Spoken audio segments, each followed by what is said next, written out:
grabbing a lot of teenage boys, sticking them in a concrete building, and say, grow up, get disciplined. I couldn't, in good conscience, send my child into the military. I've got a Marine on my side. That's and I have a sword. Fine, you win. For a woman to actually join the military as a combatant, to fight your nation's battles for you, right? Yeah, that's where we draw the line. So they don't tell the PFCs where the nukes are hidden. Let me just get this straight. You have to pass a test to graduate, like a physical test of strength and endurance. Right? Like go through drills, and so you have to climb walls and you have to make certain timed runs, things like that, right? And you're saying that 1009, the girls didn't have to meet those same standards? Not all of them.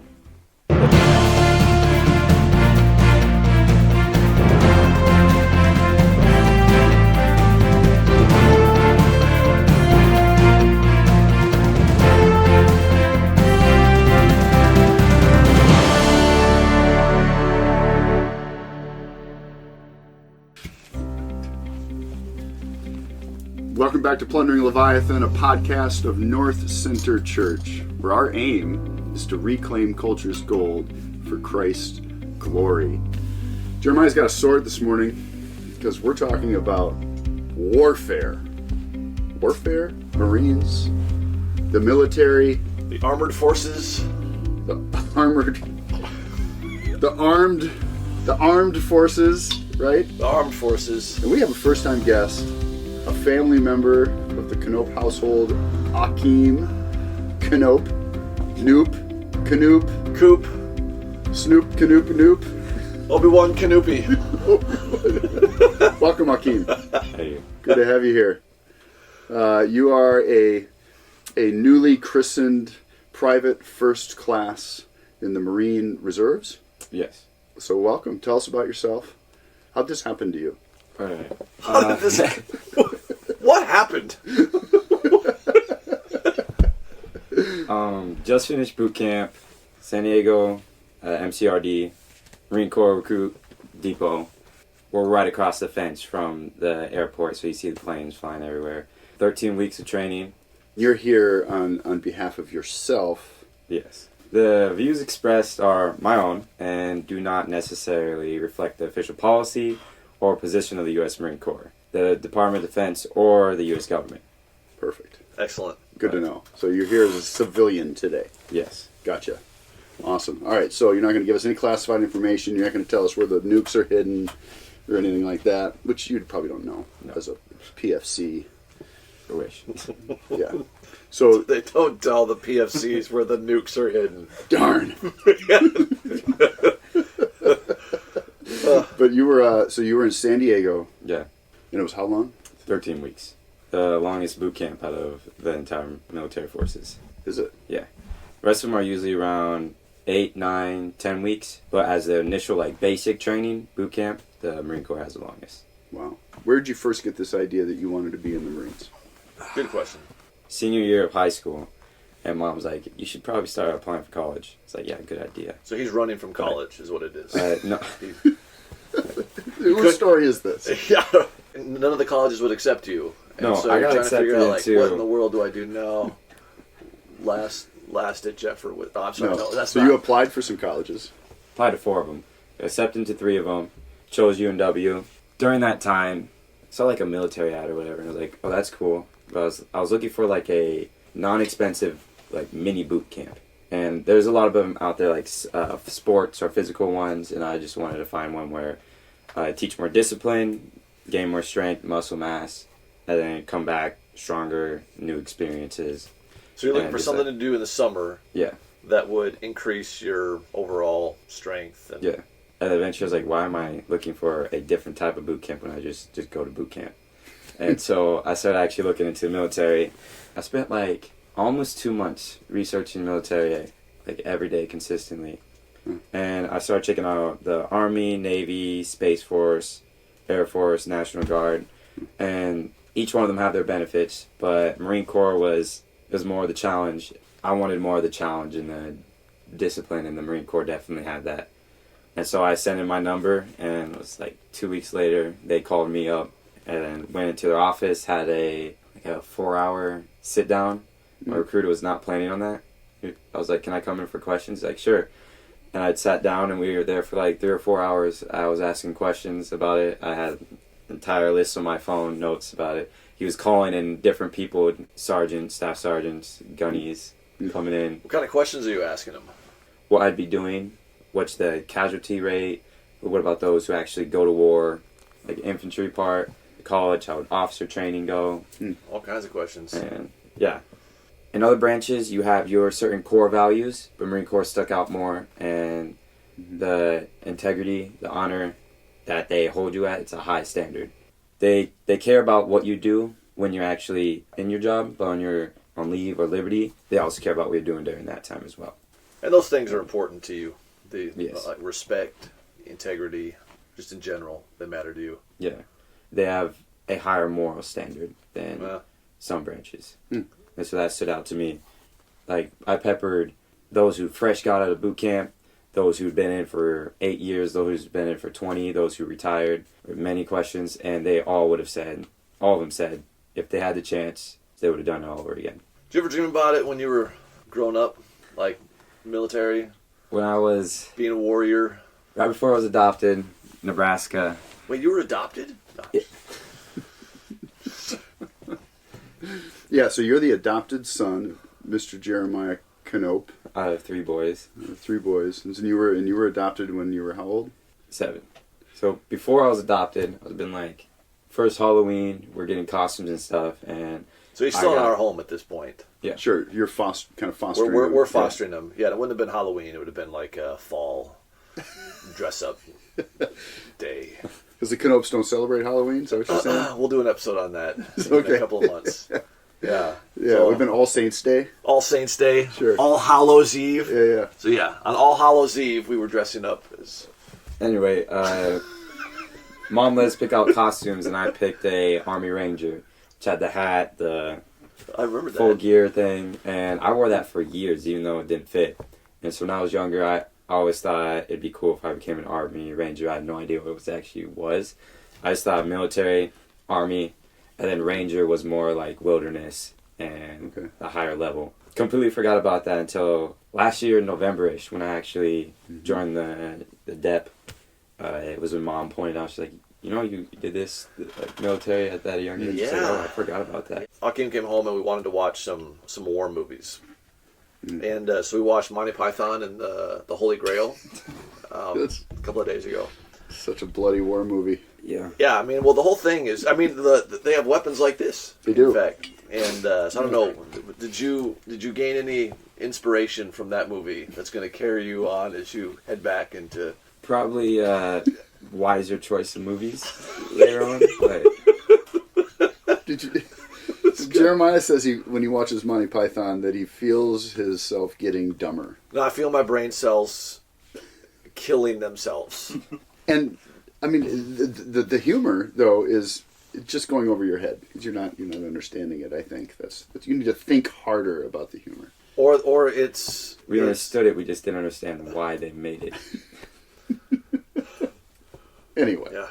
I'm a Monty Python enjoyer, so tracks. your insults they just fly right by us. And Trevor is sitting here in the producer's chair, agrees with me. So Yes, sir. yeah, so we've got 2-on-2. We're split down the middle. So I've got a Marine on my side.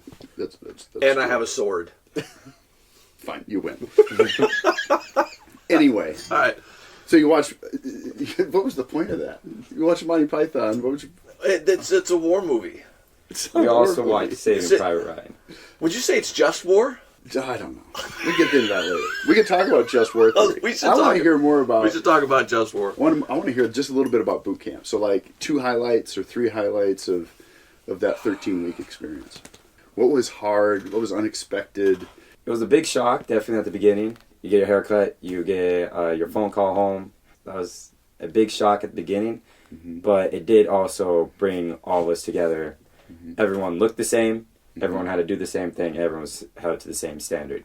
So you're basically the same person. The Marine Corps talks a lot about the brotherhood, and that definitely stood out. We were up north. So California, you have down south and up north. Down south is the MCRD San Diego. Marine Corps Recruitment Depot. And up north is Camp Pendleton. Camp Pendleton.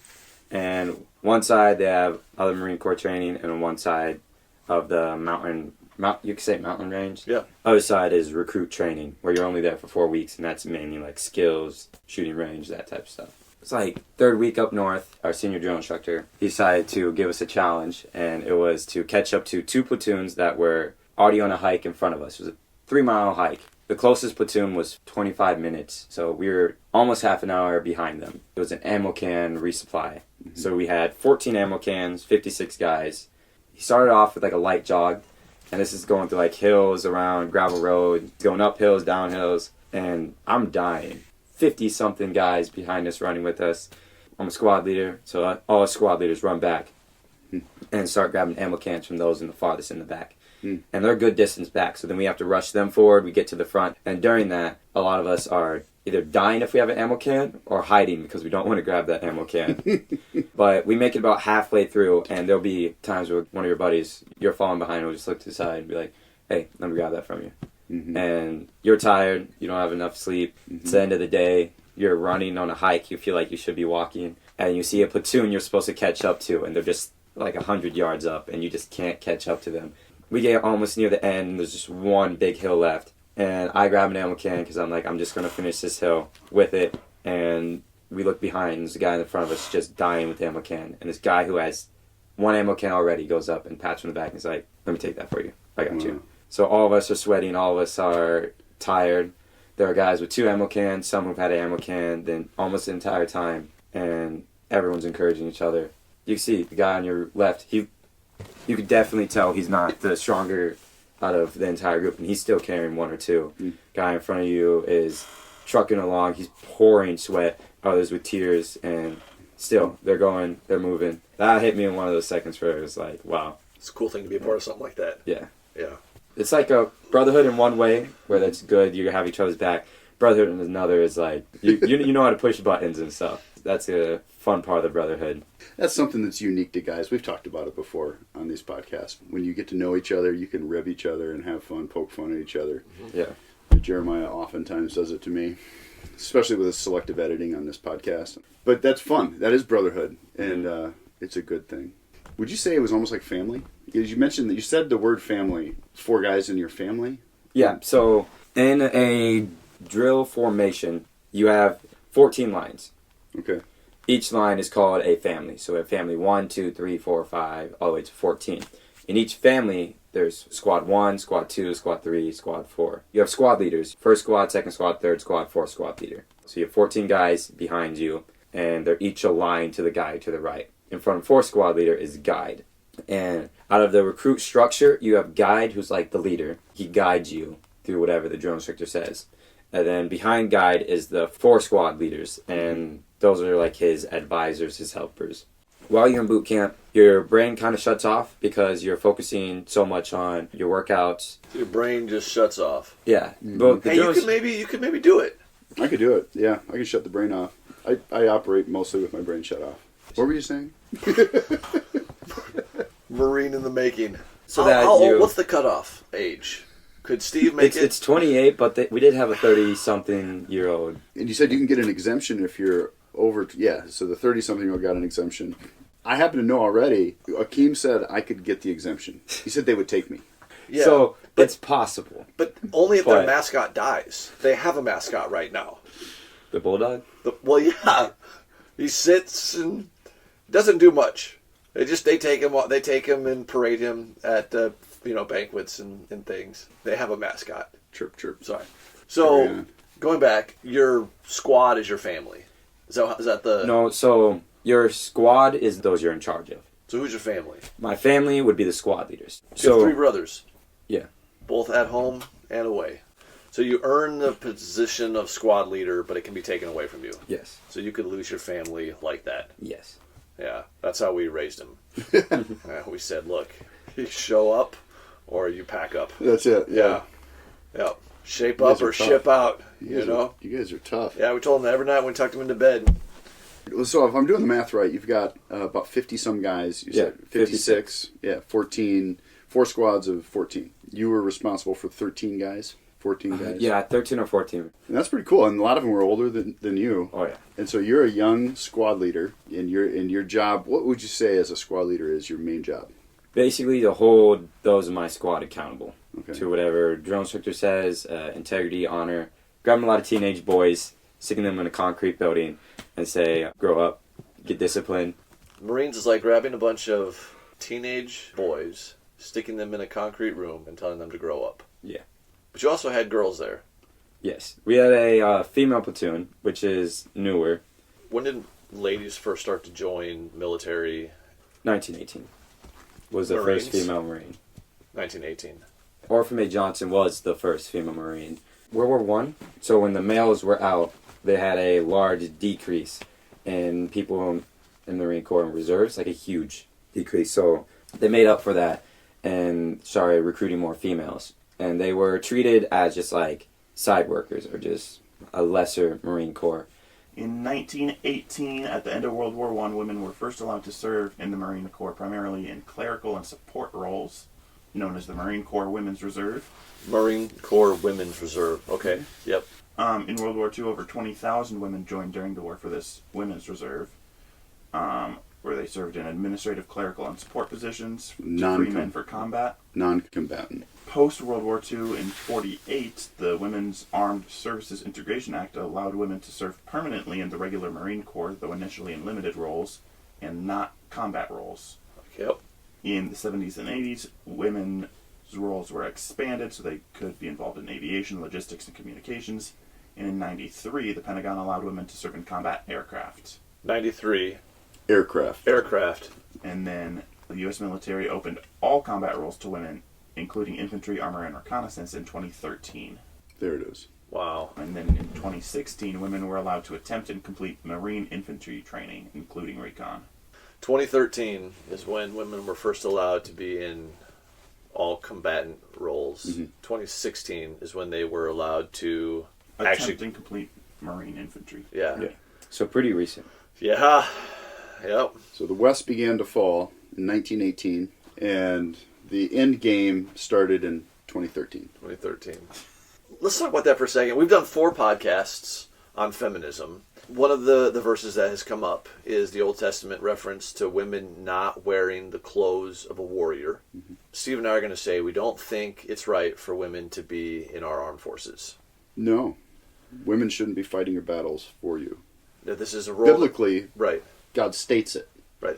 This is a role that God has given to men. And there's exceptions. We can talk about those. Like there's times when JL, You bet. but that was in her tent. Right, yep. Like obviously there's going to be times when a woman is in her home and she picks up a gun and she shoots the intruder. Right.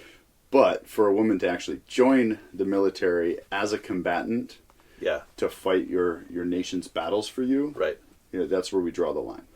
When I leave on a trip, Liz knows this is where I keep my spare 9mm.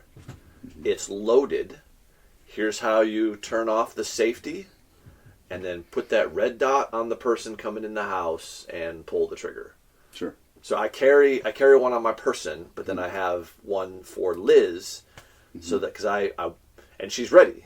Like she would do that to protect her family. Yeah. I have a key to your house now. So what you're saying is if you're out of town, I should Yes. probably really make sure that Liz knows I'm coming in to check on the dogs. If I'm out of town Gotcha. and All right. you're coming in to do something, make sure Yeah. Liz knows. Note to self, Steve, don't get shot. Right. Sure, got it. Don't wear your All Hallows Eve costume when you come in and Liz is home.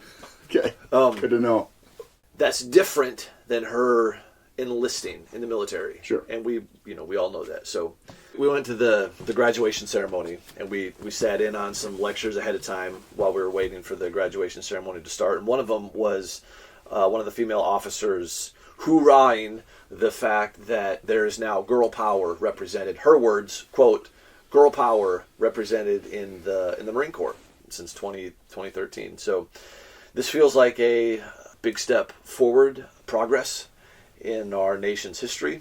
First, the women's suffrage movement, right? We get them to vote, we get them equal pay, and now we finally got them in the military. Mm-hmm. Steve and I are going to say, we have said, we don't think that's God's call. God has a a glorious call for women, and it's not wearing the clothes of a warrior. Mm-hmm. What would you say, though, to the women in 1918 who are enlisting as nurses, Mm-hmm. as support staff? Mm-hmm. Is that okay? You got to parse out what the Bible's saying when it says don't wear the clothes of a warrior. I mean, I take that to mean they shouldn't be pursuing the things that a man is inherently made for, which is strength in battle, strength in at home, doing the things that a man does. Nursing is not a thing necessarily that's just a man's job. So putting on the clothes, like if you want to like just be really dogmatic about it and say, well, she can't put on a uniform, I don't think that's what that's saying. Right. Right. It's more so she should not be doing the things that God made a man to do. Right. And so putting on a uniform and being a nurse or being a clerical person or administrative, I don't think that's a problem. Yeah.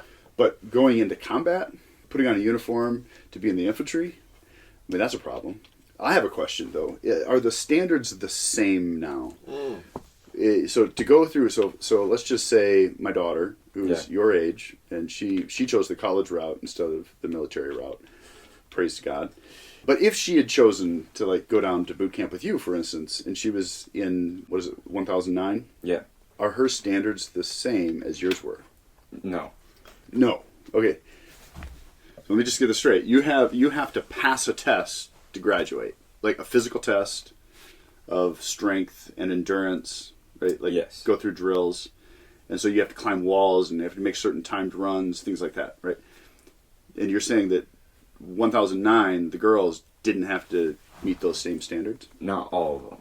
They had to meet the practical tests. Sure, yeah. But the physical standards, they didn't have to do the same. Not all the physical standards. Okay. The hikes were each a test, the range, like shooting, and some other physical standards they had to, but they just kept all that standards the same for everyone, which meant if sometimes that might mean the guys are carrying less weight than they usually would, might be part of it, so it's a fair advantage for both sides. So you can't say like I graduated and they didn't do it.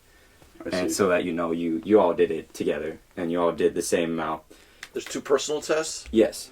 Like most of the tests, like drill tests, initial drill, final drill, hikes, inspections, all those tests are mainly as a platoon. You get graded as your entire group. platoon. Yeah, as a group. But there's as a team. There's 2 personal tests. Which is the PFT, CFT. You start off with... What do those stand for? Is the PFT is combat fitness test, and then the physical. Or combat fitness test. Yes, that was a fun one. And a physical fitness test. Yes. Okay. So the physical fitness test is just 3-mile pull-ups, plank. For males, to get in, you have to do a minimum of 3 pull-ups, and your maximum is. So you can't make it to get a. You to get a perfect score. 3 pull-ups. Not Marine pull-ups. That was at the end of our workout. Yeah. Still should be Marine. Yeah, he can't do it without hiking his legs and using momentum. Anyway, 3 pull-ups. No kipping. Which your dad can't do. Full extension. No kipping. Yes. Chin above the bar. This sword doesn't do anything. It's pointless. And you don't have enough strength to ram it through me without a knife, so it doesn't matter. Put that sword. Hey, put that thing away before you hurt yourself, will you? I don't know. It feels. For those of you listening, Jeremiah is threatening me with a sword. Okay, so 3 pull-ups. 3 pull-ups. Maximum for a certain age is around 20 to like 23 pull-ups. And that's you get graded for this. It's like 100 points or something around each. And then the fast for pull-ups, it's 20, 21 was a perfect score. 21 pull-ups? Yes. Okay. And then for run time, 18 minutes is a perfect score for males. 3 miles. 3 3 miles? miles, yeah. It's pretty fast. And then plank is 3 minutes, 45 seconds. Every single one of these tests, a platoon would have the highest score, and they would get a trophy. The ladies won almost all the physical trophies. There'd be times, though, where drill instructor would be like, yeah, don't worry about it. The ladies are going to win anyway. And so Why? It's because the requirements were lower and easier. That's what they said. Equity. They never told us exactly what their requirements were, because they wanted us focusing on reaching our max and getting better on ourselves and stuff. Yeah. Don't look at what's going over here with the ladies, guys, because it's just going to demoralize you. So just focus on what you have to do, because their standards are lower. We know it, but don't look at it. Yeah, the ladies would just win the trophies for all the physical events, and we'd all be wondering like how. We saw how it went, and we do all our stuff together. So if we were doing this workout, the ladies would be there as well, and we'd be able to see which platoons are doing good, which aren't, who are falling behind, who are keeping ahead, and so all of us would kind of be like shocked, like how are they winning? And then the drill instructor would explain, yeah, it's because they have a lower standard. This is your 5-foot Asian woman rescuing you unconscious from your the basement when my house is on fire. When your house is on fire. Yeah, I mean that's certainly what I want. If I'm being overrun by terrorists in the city of Minneapolis, what I really want is a 5-foot female Marine reservist to knock on my door and save me and carry me out after I've been, stabbed by a terrorist or something. Oh. Because that's important. To be honest, though, most of those females could, if any of us had like fallen from a gunshot wound or something, 100% of them could have fixed us up. 25% to 50% of them, which would be like 10 of them, could have firemen carried us to safety. Yeah, and that's what I was saying. Like, I'm fine with that, but I don't think we should select for women or lower the standards for women. Because, okay, just put myself in your shoes. Let's just say you get sent off, God forbid, over to fight a battle somewhere, and you're on the field, and you get injured, and you need to get carried off out of the line of fire. It's not really a comforting thought to think that 25% of the women surrounding you can carry you off. It'd be a more comforting thought to think that 100% of your brothers or sisters in arms can carry you off of the battlefield at that moment. And so that's my point. Like, we need to have a standard for combatants that is set at the same. It's uniform across the sexes. Yeah, women want to get into the military. Look, you've got I've seen women powerlifters and women CrossFitters, for instance. I see them all the time. And they are stronger than me, and they're faster than me, and they have more endurance than me. I can say that for a fact. CrossFit women are tough. Look up Annie Thorsdottir. I mean, the woman has a tortoiseshell back. Like, she's huge. She can carry me off, and that's fine. Like, she can meet the standards. I guarantee you take those women CrossFitters and you put them in boot camp, they're going to demolish half the dudes in there. Yeah. But to lower the standards is where I have an issue, because, I want you to be carried off that battlefield by anybody. 100% of the people standing next to you. Right. But that aside, I mean, that's kind of a rabbit trail, and we don't want to get you in trouble. Right. By calling out your higher-ups by these decisions. And so we'll... Before we finish, though, sure, it is basic training, so it's just the beginning. Yeah. And so by the time they'd finish with all their training, every single one of them should be able to carry minimum 200-something dude full gear while they have full gear off a battlefield while suppressing fire. Got it. By the time you're actually in the fleet, everyone should be held to around the same standards. And if that means the males drop slightly, they'll never know that. If that means that they drop the expectation for the males slightly. Yes. Okay. Yeah. But while they're dropping male expectation slightly, they're also raising the female a little bit more. And so they're trying to find an equal zone. But to be honest, if I had to go to war, like no option, and there were females in our station, I'd probably trust every single one of them to carry me off. Because by that time, they've gone through the same training. Mm-hmm. They've gone through extra training, and then while they're actually in the fleet, they're doing daily PTs, workouts. Yeah, before we go off that, okay, I'm not done yet. I mean, there's a couple other things to think about. Like, if you're out on the field, things change in a room when women come. Like, you got a bunch of guys together, the environment changes. The way the men talk to each other and deal with each other changes when a woman comes in. Maybe you haven't seen this or experienced this, but okay, you've seen it. Yeah. Like, there's a different... The air in the room changes when a woman walks in. Mm-hmm. And we've had podcasts where, as men, we can talk a certain way, and then when we have podcasts with women, like, it's different. Mm-hmm. You're going to be more deferential. You're going to treat them as a weaker vessel. So, I mean, there is that aspect as well. Women in a platoon or whatever is going to change the environment. The atmosphere. The atmosphere. That's the word I'm looking for. So, just throw that out there. It's something to consider. But at this point, this is the way it is. Our betters in politics and whatever have decided that this is how it's going to go. I think they did not pass the bill to put women in the selective service for draft. Right. Yeah. I think that did get shut down, but that was a fight recently in our American political legislature. So praise God. But if that ever happens, then that's definitely the beginning of the end. Yeah. Yeah. Let's transition out.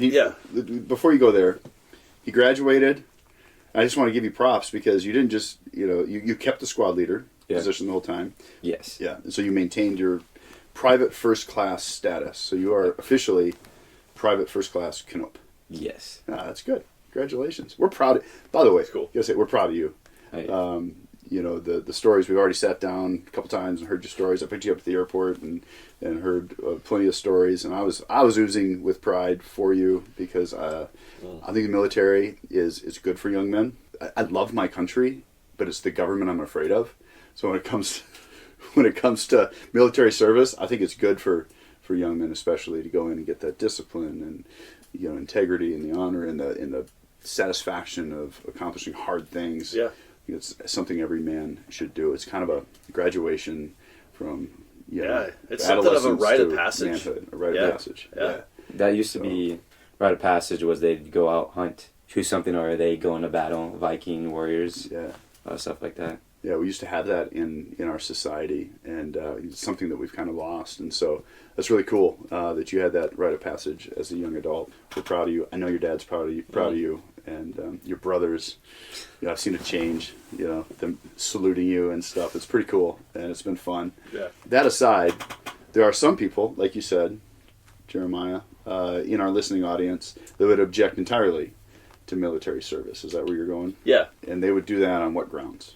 So we have listeners that would, I don't know if they would self-identify as pacifists or conscientious objectors, but they would say that as a Christian, we have no place in the armed forces. Christ taught us to love our enemies, to pray for those who persecute us, not blow their cities up.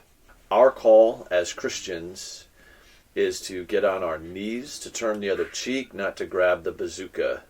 So the Sermon on the Mount is a passage they often turn to when Peter is going to protect Jesus. Jesus says, Peter, put away your sword. If you live by the sword, you will die by the sword. What would you say to a listener who says, I don't think Christians ought to be in the armed forces? What do you say to the pacifist that says, Aukeem, I'm not sure it's biblically okay for you to be in at all. Like that's not Christian.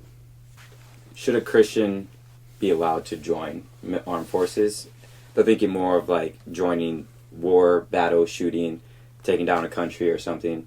In the Bible, there are times where Jesus talks about like David and how David was a servant of God, and David was the bringer of peace for King Solomon.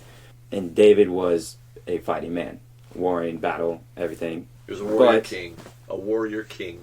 But he was called for a different thing than his son was called for, King Solomon. He was a bringer of that peace. His job was to defeat all those countries and nations around them, enemies, to get that race so that King Solomon could have that reign of peace. And basically, in short, we're all called to certain things. Well, I'm not saying the Marine Corps is for everyone. I am saying, though, that like the Lord Jesus had armies of angels. While you were talking about... He is the God of angel armies.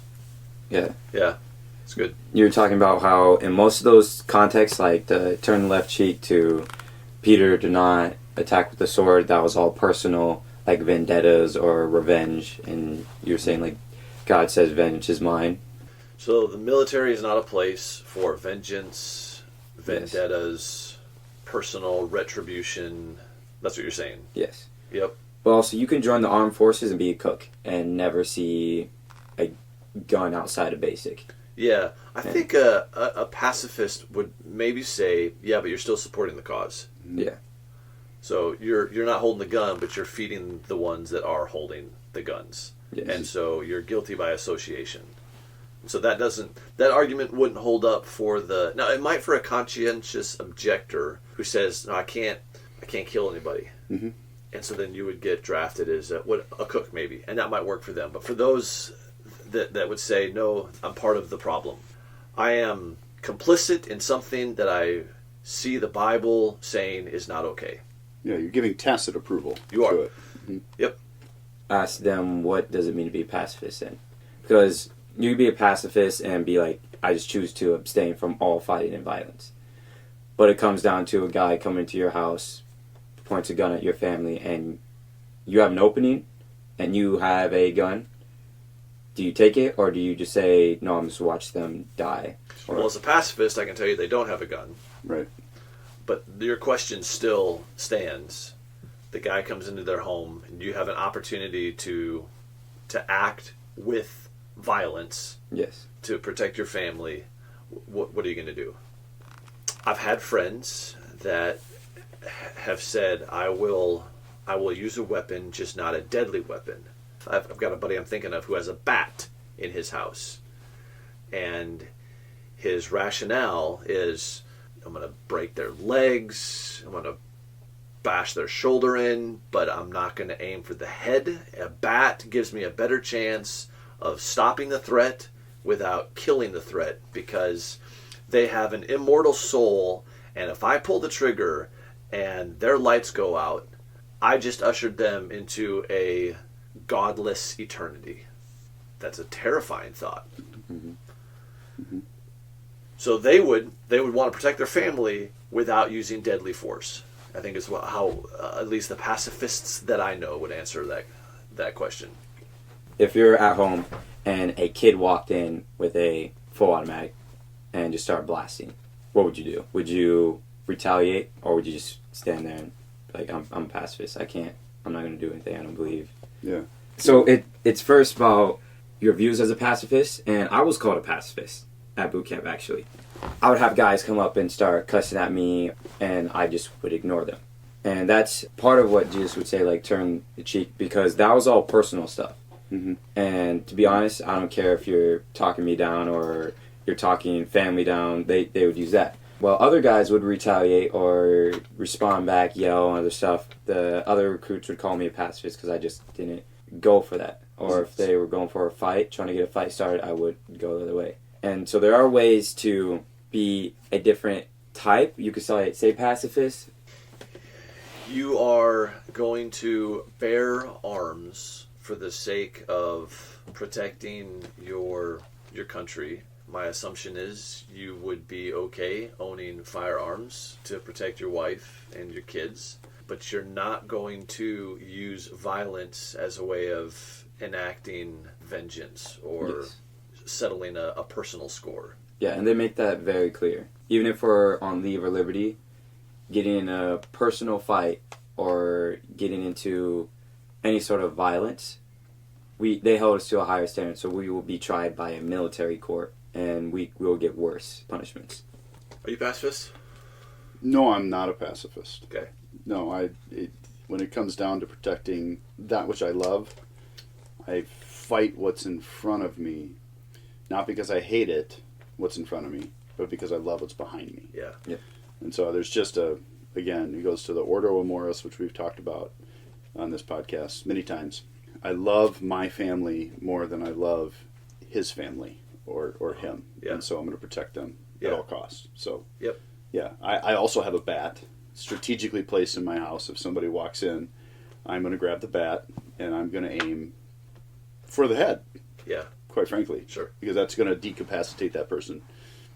Or Yep. decapitate if I swing hard enough. Right. Very soon. Yep. The bat. Which would decapacitate. Yeah, either way. Incapacitate. Yeah, I mean, eliminate Yeah. the threat at all Right. costs. Absolutely. Yep. I love my wife and I love my family Right. more than I love him or his family. So, Yeah. yeah. Yeah. So I think the argument, succintly is in the garden, Adam was called to be the guard. Mm-hmm. Right. This, I think, is the most used word on our podcast for some reason. But shamar was what God called Adam to do and to be, which was a guardian, protector. The snake got in the garden because Adam wasn't doing his job. That snake should have lost its head before it got to the tree. Sure. Is the idea. Yeah. And there will never be peace on this earth until the Prince of Peace returns. Mhm. And so What does it mean to be part of a government where there is a sword? Mm-hmm. What does it mean to be the shepherd of sheep? Well, for King David, before he's king, he's shepherd. He's killing bears and lions, not because there's just this, inherent hate for bears and lions, but because there's a inherent love for sheep. Mm-hmm. If you truly love something, you hate that which threatens what you love. Yeah. That's the opposite side of the coin. If you do not hate that which threatens what you love, you do not love. How do you protect those whom you love? In some cases, violence is the only way. Yeah. Yeah, in the context of the home, for sure. Now, in the context of this conversation, though, in the military, the question is, are we really defending the interest of America by our armed forces? Some people would argue that that's not really what we're doing anymore. Good. Let's go there. There's a purpose for like a standing army to defend your shores. Yeah. And to keep the enemy from taking over, right? Like, so standing armies are for that reason. Now, if we're launching our military off into foreign battles that we have no business in, those are the areas where I have a little bit more of a problem. Like, there are just wars that we should be fighting in. Anything that's going to threaten our autonomy as a United States of America, then we should fight that. But like, go back to even Iraq. We were told there were weapons of mass destruction, WMDs, and that was the impetus for invading.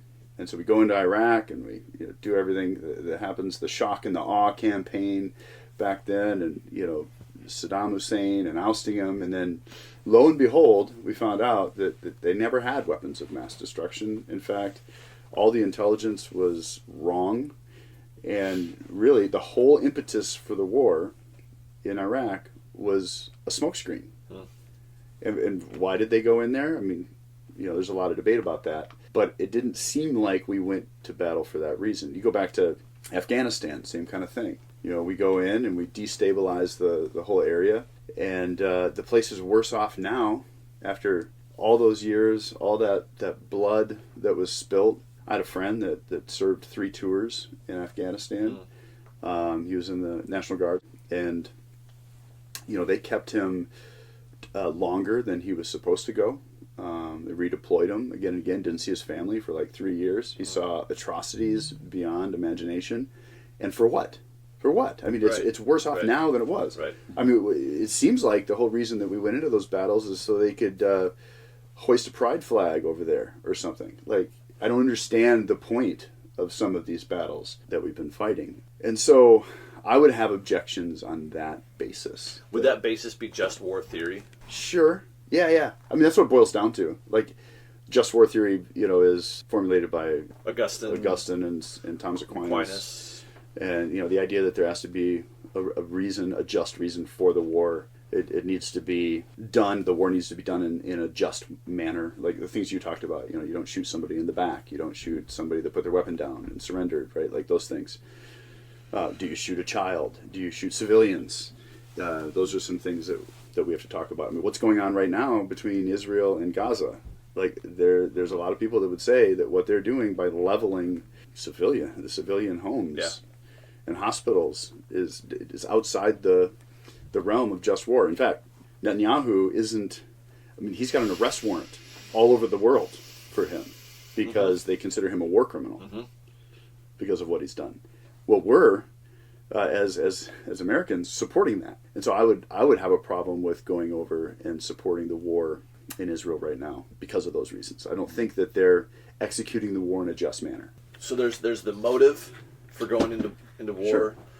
There's the outcome. What's the end? What's the telos, the purpose of the war? Purpose. What's their desired end, right? Yep. And is it proportional? And is it proportional? So, I mean, right now they're at war because of October 7th and hang gliders that, like, I say this all the time. I think we've talked about this at the bonfires.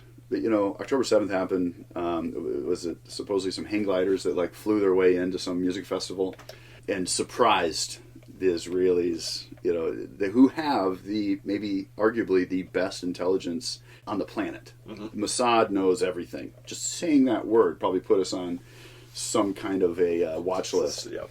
They're very good at what they do. They know what's going on. They put beepers with explosives in them into the hands of Hezbollah terrorists. Right.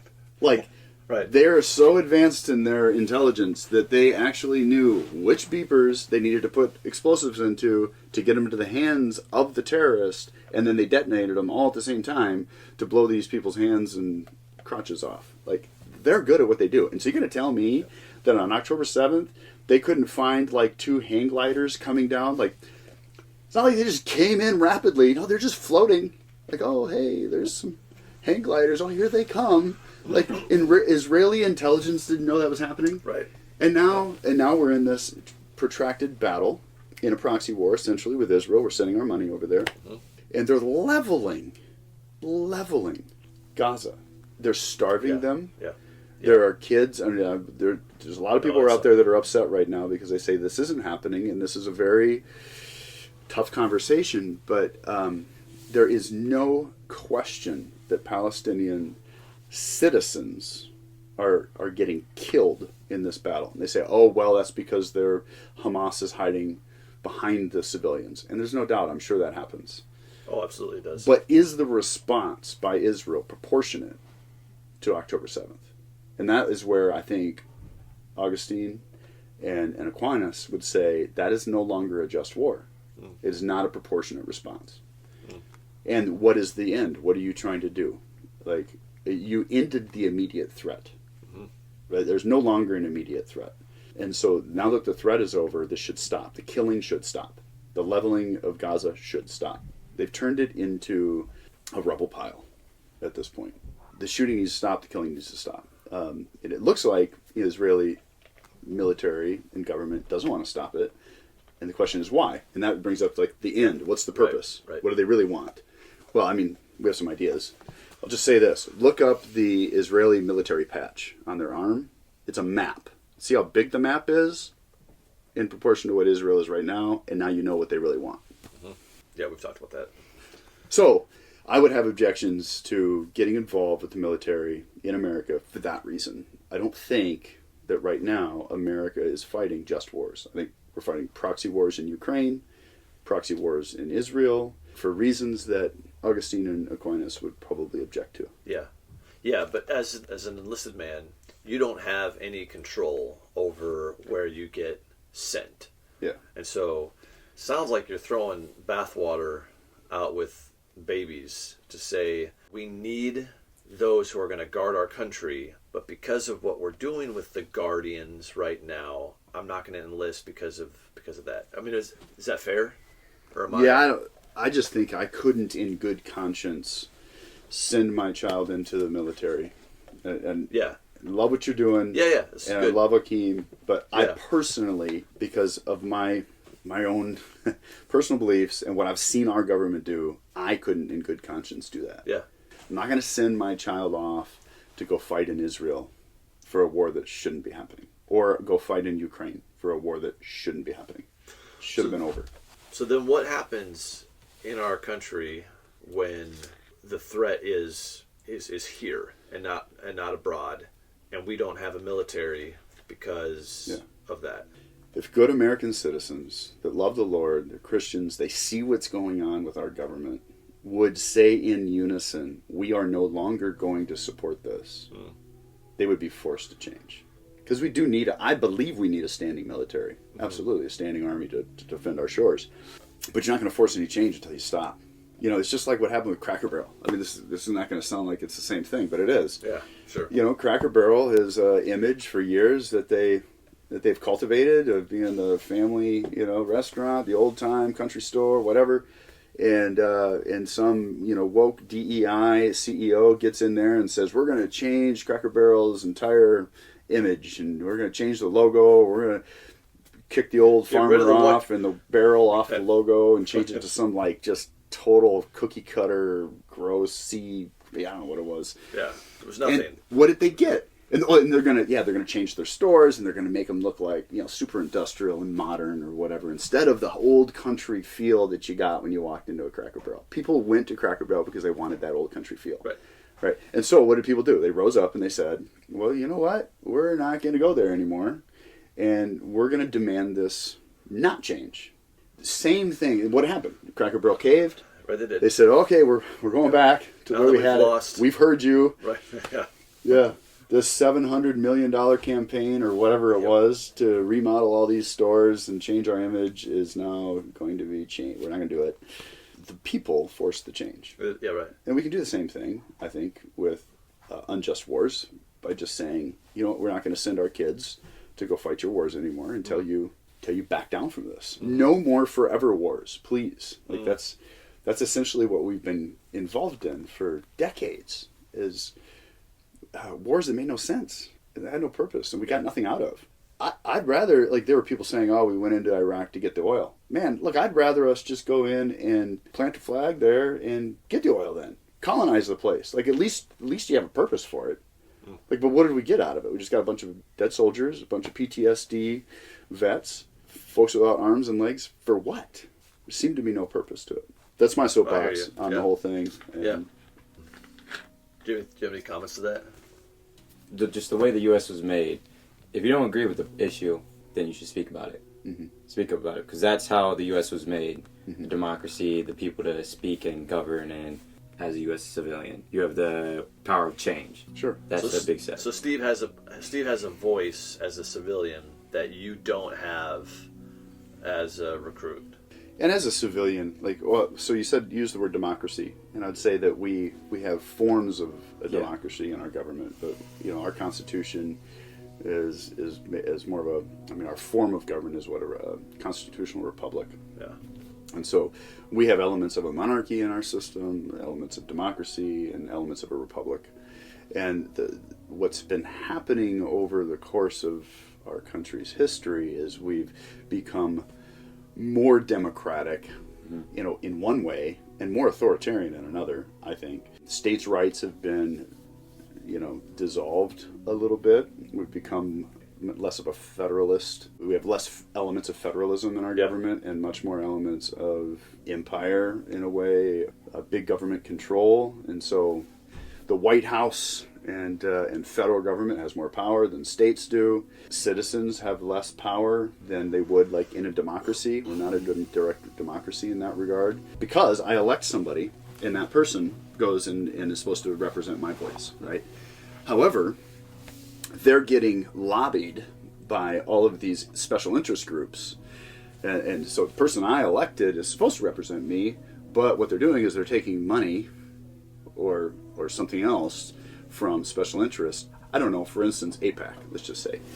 I was waiting for that to come. That is one in particular. Like, they all take money, all the politicians, except for like two in our entire system, take money from AIPAC. What's AIPAC? It's an Israeli special interest group. They don't qualify as that for whatever reason. They don't have to lobby. It's an American Israel Public Affairs Committee. Yeah. What they do is they collect money from mostly Jewish people around the world, or people that support Israel, and then they take all this money and they divvy it up amongst politicians to further the interests of Israel, and specifically in America. And so American politicians are being paid by AIPAC to further interest in Israel. So now I don't particularly have an interest in Israel, but now my politician does. Right. The one I elected does, because he's taking money from these people for his campaign or whatever. Yeah. Like, you know, maybe not. He's not maybe lining his own pockets. Let me just be clear. Maybe he's just taking it for his campaign. But still, he's getting paid to represent Israel, not America. Like, I have an issue with that. And that's just not just, they're not the only ones giving them money. You've got pharmaceutical companies giving them money. You've got, you know, big corporations, other ones giving them money. And so our government is not as much of the people, for the people, and by the people as it used to be. Okay. We still have a voice, though, to your point. Oh. And we still should have power. I think that's part of the division that happens in our country. We've been divided into different categories, so we war against each other instead of warring against who the true enemy is, which is the people that are not representing our interests in the White House and in the state legislature. And so, you know, we got a mess in America, and it's not going to change until people rise up and say, oh, we've had enough of this, And we need you to just care about America as much as you care about a foreign country. Or more. I mean, you should care about us more. Yep. And it seems like they care about foreign countries more than they care about Sometimes, America. sure does. It seems like they care about foreign third world people more than they care about me and my community. Yeah. Seems that way. Yeah. So let's start to get to the plundering part. Talking about the church. Let me bring this to the church real quick. I've had conversations with people that have said the church in America does not look like the bride of Christ. It looks like a harlot. You look at the church and you have this New Testament vision of what the church is supposed to be, and that's not what we see in America today. It doesn't look like the bride of Christ. I'm verbatim. It looks like a harlot. And so what we need to do is scrap the whole thing and start over. Get rid of this American vision version of church and start over. And yet I'm a pastor in an American church. Yeah, there's a lot of problems at the SBC. There are. And there's a lot of problems with pick your denomination. Right? There's not a perfect denomination. And yet there's faithful brothers and sisters in these churches. You're not going to have that perfect thing until Christ comes back. It doesn't matter what we're talking about. I've never been part of an SBC church before now, but here I am. Here you are, pastors in an SBC church with plenty of problems, both as a denomination and within our local church. Mm-hmm. Like if we could change things within our local church, there's plenty that we would change. And yet we're here, seeking to be a light in a dark world and in a church that's not perfect and is never going to be perfect. Aukeem is in the Marines. It's not a perfect military branch in a government that's certainly not perfect, and yet has the opportunity to be a light in a imperfect, dark place. So the question, all that's just kind of preface, and we can quibble about the things. How do you see yourself as a Christian in the last 13 weeks? What opportunities have you had to be a light? How have you seen other Christians stand up and plunder the darkness within the Marines as you plan to fly back on Monday? What prayers do you have? What plans do you have when it comes to redeeming the time and the space and the place and the opportunities that you have for the glory of King Jesus? It's a good question. So military training is very fast paced, so it's hard to get that chance to sit down and actually talk to someone. You did have a lot of coffee time with people? No. Not much. But, so most of it is leading by example. There have been many times where someone would come up and they'd ask a question like, why do you do that? Why are you acting like that? It could be like 5 seconds you have, or like you have a 5-minute break and you have a chance to talk to someone. And the thing is just taking those chances to evangelize the people.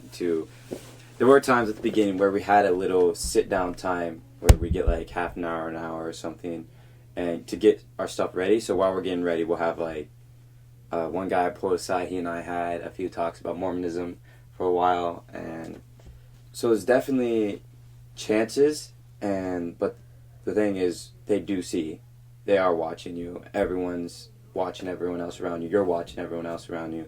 And you're able to see who is a Christian, who is... So do people know you were a Christian? Yes. Everyone in my platoon knew. There were times where, I talked to you about it when I came back. There were times where I was feeling like, Elijah, right after the Mount Carmel situation, and he's like hiding in the cave. He's complaining to God, saying he's the only one. And God just kind of like laughs. It's like, no, you're not even close. And well, a situation like that, where you go to church and you look around and you see those people at church, and you're like, you point out those who are just there because they want to get away, those who are actually interested, and then you can see those who are actually Christians. Yeah. And so on Sunday you'd gather, and there would be other professing Christians that were worshiping alongside you. What's cool to see is at each night they give us a prayer time. They give us like a minute to 5 minutes to just pray together. It was cool to see others stand up and take that time to pray. I started doing it as praying in the group, but then I started using it as like my Bible time, more time to read the Bible. Because a lot of them were older than me by a good amount, And so they had more time in the world, and they would say like they researched all this stuff. And it's hard to combat those who know more about other religions and other beliefs, and then they've done more research, but you stick to what you know. And I can't remember where, but there's a Bible verse where it's like, blessed are those who in their unbelief they still believe, and so have faith. Blessed are those who have not seen Mm-hmm. and yet believe. Yeah. So you had opportunities to open your Bible and read your Bible, and people were watching. You had opportunities to pray with people throughout the day, maybe that 1 minute prayer time or whatever. You had opportunities to gather on Sunday, the Lord's Day, with other professing Christians, and then just knowing that people are watching you all the time, and then every so often have an opportunity to give a reason for the hope that is in you. 1 Peter 3:15. Guys getting in your face and you responding in a way that is counterintuitive, countercultural. Yeah, as one young man in a platoon, right, you can't affect change by getting on your soapbox and saying repent or else, right?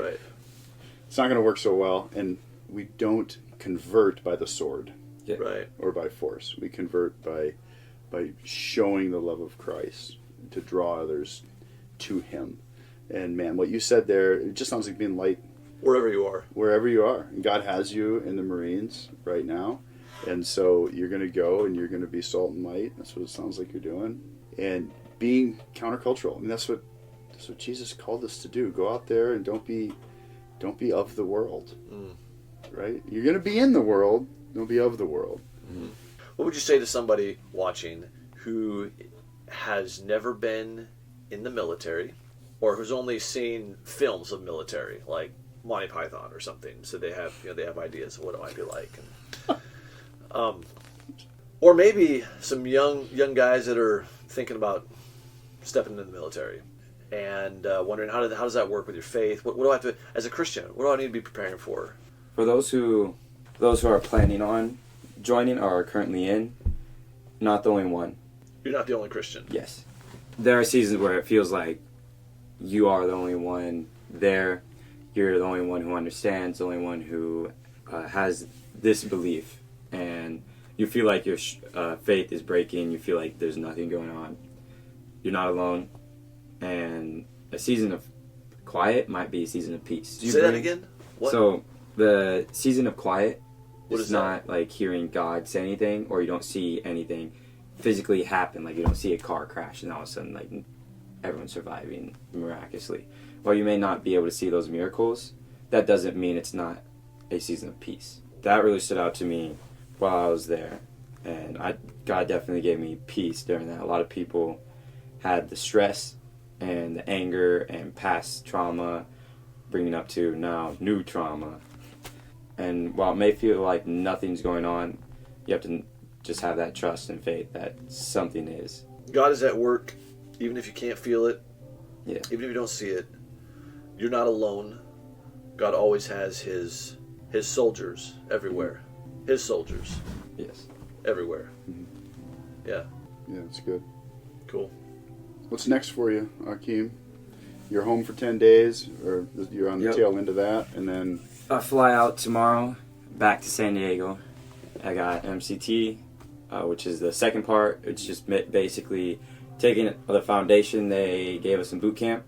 So boot camp, halfway they teach you to be recruits, and then they teach you to be a Marine. Just a basic Marine.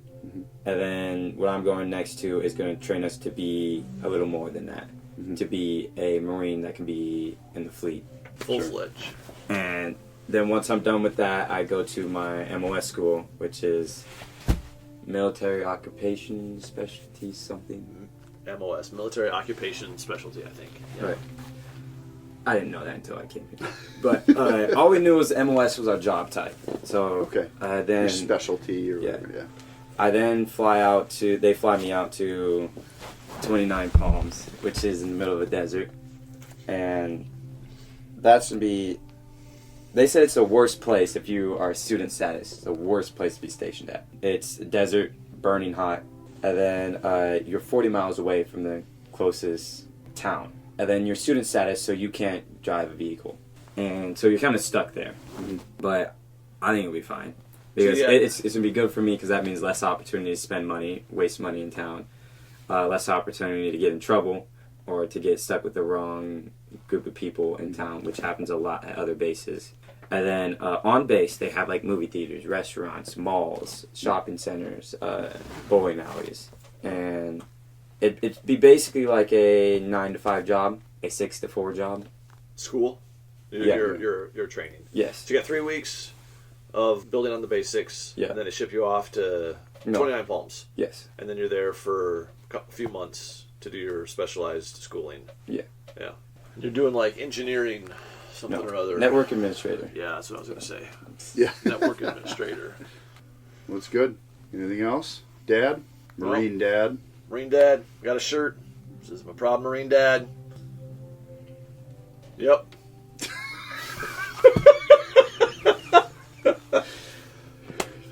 Doing well today. Thanks. What'd you put in his coffee this morning?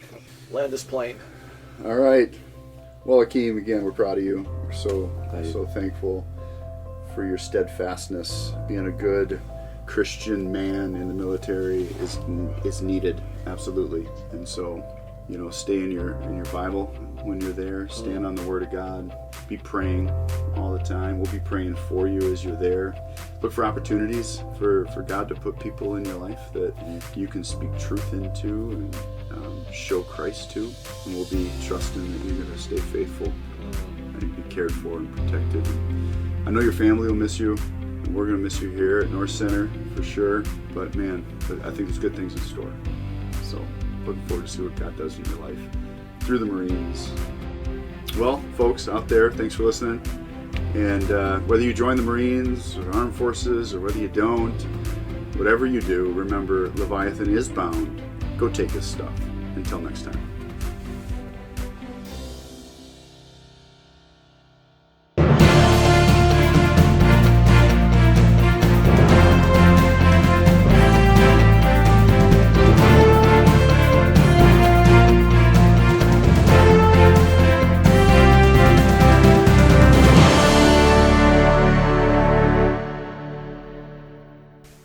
One, two, three. Ha!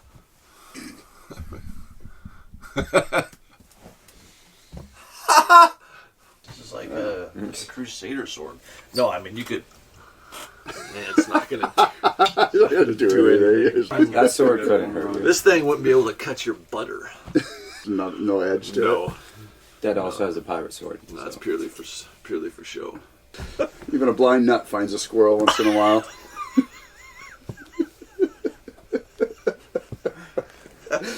Man, wisdom. At night with you, tucks sang you lullabies to you every night until you were 12. Lies. Lies.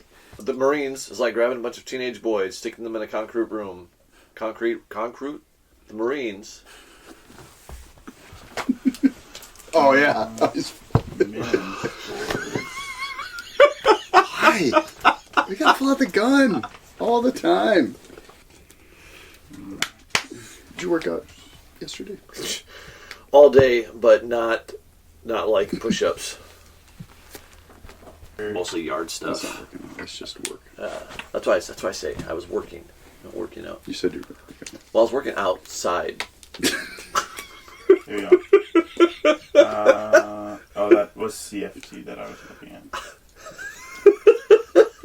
I was working outside. We're never gonna get this podcast finished. You know when he's 47 years old, he's going to be an AK-47. Yeah. But bump. Aukeem Knoop, 47. How cool is that? I am AK-47. Sorry. We're on time for rabbit trails. Yeah, anyway. The whole thing's been a rabbit trail. Nothing but rabbit trail. Welcome back. Welcome black. Welcome Black! What are you doing? I don't know. It looked comfortable, and it actually is. I thought it wouldn't be, but it turns out it is. Okay. I'm not an Ottoman. I'm American. I'm not Ottoman. I'm American. gonna make the same joke. All right. Somebody finish this out. Where were we? I don't know.